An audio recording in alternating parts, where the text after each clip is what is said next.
Okay, it is time for my next collection video. So far you've seen my Berettas, my SIGs, and my Smith & Wessons, and today I'm going to show you my Rugers and my Colts. I have a total of about 14 of these together. I'm going to show you 11 of them here today that I have on hand that I can show for this video. And we're going to start off with my Ruger 45 Colt Vaquero in bright stainless steel.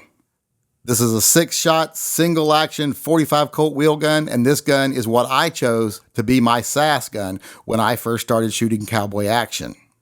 Like I said, this gun is 45 Colt, which I think all single-action SAS guns should be to be traditional. A lot of people would choose 357 Magnum because they can load them down more, but I really like these guns in 45 Colt. To me, if they're not 45 Colt, they're not traditional.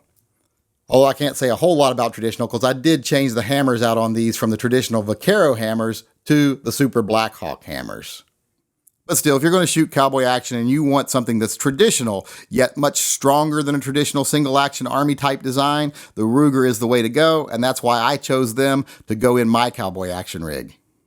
And then you have this one, which is just a duplicate of the one you just saw. When you're shooting SAS, you need a set of 6 shooters, not just one, and this is the mate for the one I just showed you.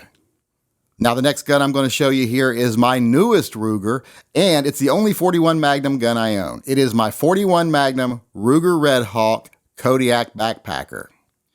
Like I said, this is a 6-shot 41 Magnum round, a round you don't see very often, but you should see more of. This is quite a beast of a gun, but this big heavy gun, coupled with that powerful 41 Magnum round, makes for a lot of fun at the range and makes for a capable camping or hiking gun. Like I said, this is my Ruger Red Hawk 41 Magnum Kodiak Backpacker. Now the last Ruger I'm going to show you here is my big bad 44 Magnum Ruger Super Blackhawk Bisley single action revolver. As you can see there, it has the unfluted cylinder. I really love the looks of the unfluted cylinders on these big workhorse guns. I think they look really nice. And it's a Bisley because of this grip here, this elongated inward curled grip. Now Ruger uses a less exaggerated Bisley grip than most manufacturers do, but it is still quite a different grip. And this one also has the Bisley style hammer on it, which I really like, has a nice shape to it. This is a real workhorse of a 44 Magnum. If I was someone that camped or hiked in big bear country a lot or worked a big ranch, this is probably the gun I would choose as my sidearm. There's nothing this gun won't take down that's on 4 legs if you use the right ammunition. It is my Ruger Super Blackhawk Bisley 44 Magnum. Now we'll start into the Colt part of this video with one of my rarer and more underappreciated Colts. This is the Colt SFVI, or SF6.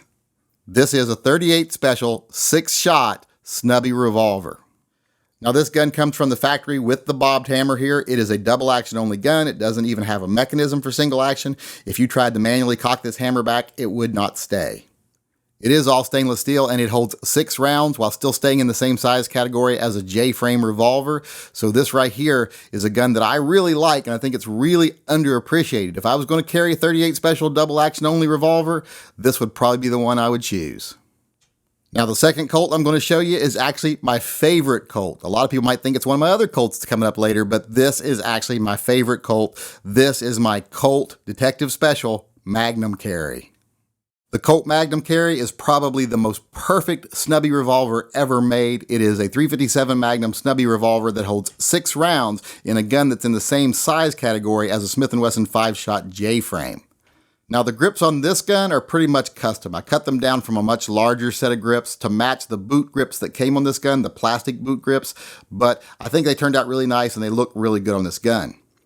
And as I said, this is my favorite Colt revolver. This is my Colt Magnum Carry. Okay, the next gun here is the big bad boy of my Colt collection. It is my 44 Magnum Colt Anaconda. This is the all stainless steel 4-inch model. I've got some custom boot grips on it there that I had to customize a little bit for it, but this is the beast as far as my Colt guns go. This is, like I said, my 4-inch 44 Magnum Colt Anaconda. Okay, the next gun here is the flagship of my Colt collection. It's the gun that most people think of when they think of Colt firearms. It is the Colt Python. This is the 4-inch all stainless steel model of the Colt Python. This is an amazing shooting gun. And yes, a lot of people ask, are those grips original? Yes, they are the original grips. They came like that from the factory. This is the gun, like I say, that everybody wants when they want a Colt. They want a Python. So this is definitely the flagship of my Colt collection. Next here we have the first 1911 I'm going to show you, and it is my favorite 1911 I own. It is my Colt Officer's Model 1911.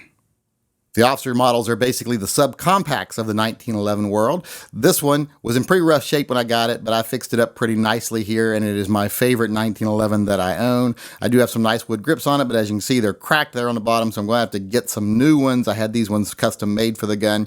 Hopefully get some more here soon, but I don't shoot this gun very often, so I really don't need them right away. But this is my favorite 1911. Next is my Colt Combat Commander 1911. Now, since this is a Combat Commander, that means it is all stainless steel. This is a 4 1/4 inch barrel 1911, which is the standard size for a Commander size 1911. Now, this is just a basic gun. The only upgrades it really has is a combat hammer and a skeletonized trigger. And I have put some aluminum Hogue grips on here, some of their zombie grips, to give it a little something special. And to finish things out here, we have my Colt Gold Cup Trophy. This is a standard size 1911 with a 5-inch barrel. This is just your basic 1911 from Colt, except it has a few upgrades over their standard models, or at least what their standard models used to have. It has target sights, it has an upswept beaver tail, it has a combat hammer, and it has a skeletonized trigger. But other than that, it's just a basic Colt 1911, and what more could you want? So there you have it. There are the majority of my Colts and my Rugers. I'm not sure what I'm going to be showing you next in the video series of my own personal collection, but hopefully I'll figure it out in the next couple of days or so and have a new video for you early next week.